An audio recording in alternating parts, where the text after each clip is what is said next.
Let's get right to the forecast because a lot of people want to know, is the snow going to continue? Because we saw a light dusting of it over the weekend, and I know everyone was just kind of eye rolling. Yeah. When I was seeing all the posts on social media, people were like, really? Really, spring? Is it spring? Mother Nature, what's up?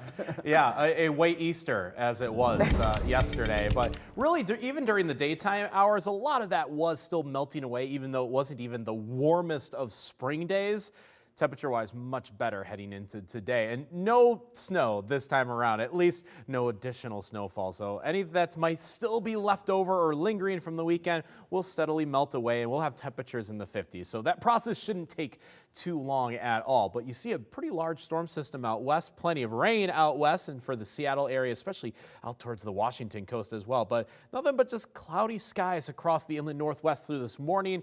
So that has held our temperatures up just a little bit. We are mostly above the freezing mark right now, but a decent northeasterly breeze has still put our wind chills at around 28 degrees even as of the 8 o'clock hour. But otherwise fairly mild. There's still plenty of 40s on the map, including 42 out of Moscow, 40 even out of Pullman, and 44 in Moses Lake, Grand Coulee, 42 in Omak.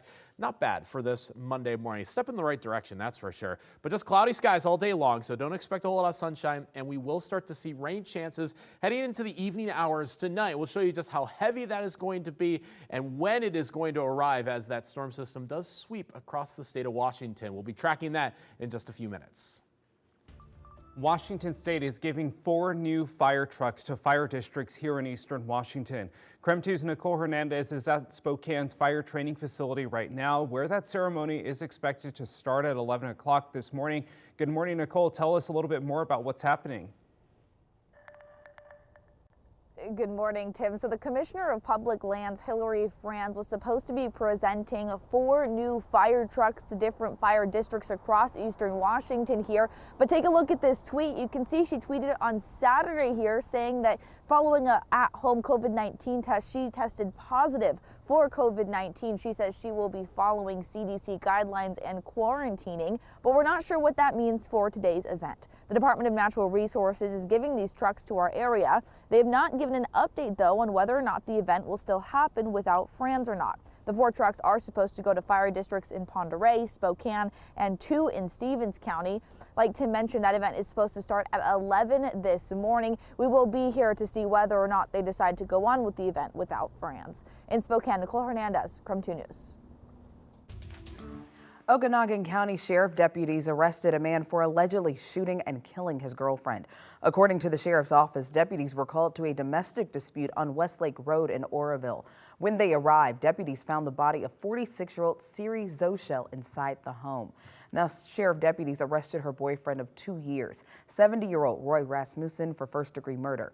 Friends of the victim allegedly tried to contact her by going to the house, and they say they observed Rasmussen acting defensively. One witness even said that he reportedly saw the victim lying on the floor inside the home. During an interview with detectives, Rasmussen allegedly confessed to the shooting. Spokane police arrested a man in connection to a stolen catalytic converter in North Spokane last Friday. So witnesses reported seeing 2 men sitting in a truck and then hearing the sound of metal being cut out of a car. Catalytic converters are located in the undercarriage of most cars, and they contain metals with a high market value. The arrest led police to seize 3 vehicles and other stolen property. The suspect was booked into the Spokane County Jail. Police now looking for a second man connected to the crime.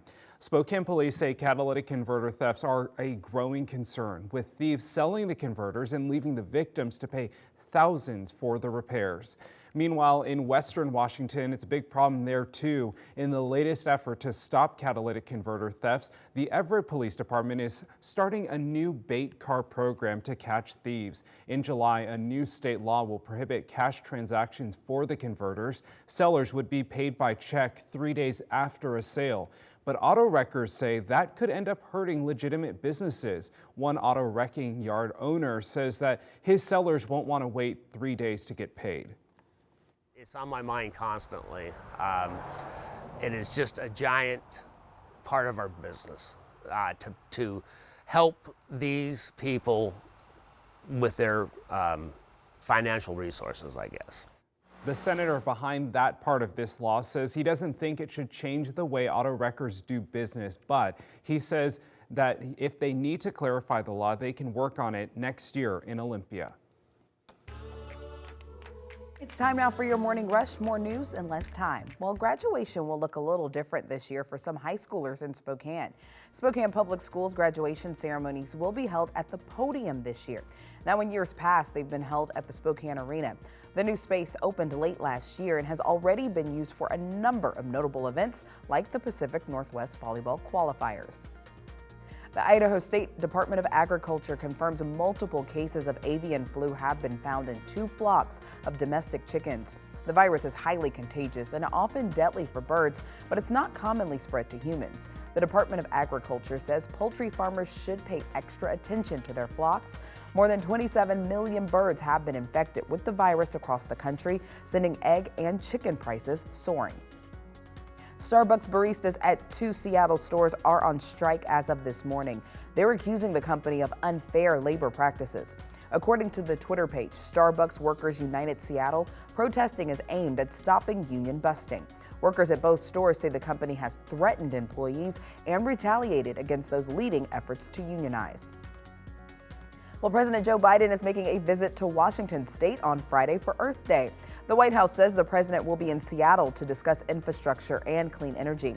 The president will also stop in Portland. Now, this marks the president's first visit to the Northwest since taking office. And that's your Morning Rush.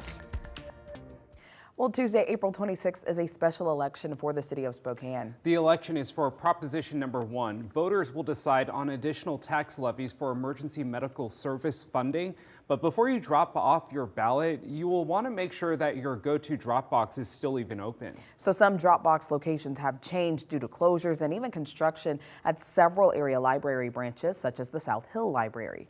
The 3 new Dropbox locations will be at the Hillier Library, the Hive in East Central, and the Liberty Park Library. Ballots must be dropped off no later than 8 p.m. on April 26th. You can also send it in the mail, but just make sure that it's postmarked no later than April 26th. If you do have any issues or questions, you can contact the Spokane County Elections Office. Well, today is the last day that you can file your taxes. Some tips on how to make the process smoother if you're a last-minute filer. And here's the one thing you need to know about today's weather. Just going to be a cloudy day all day long. Temperatures quite a bit better than it was yesterday. But in my forecast, I'm going to be tracking this rainy storm system moving across the inland Northwest later on tonight.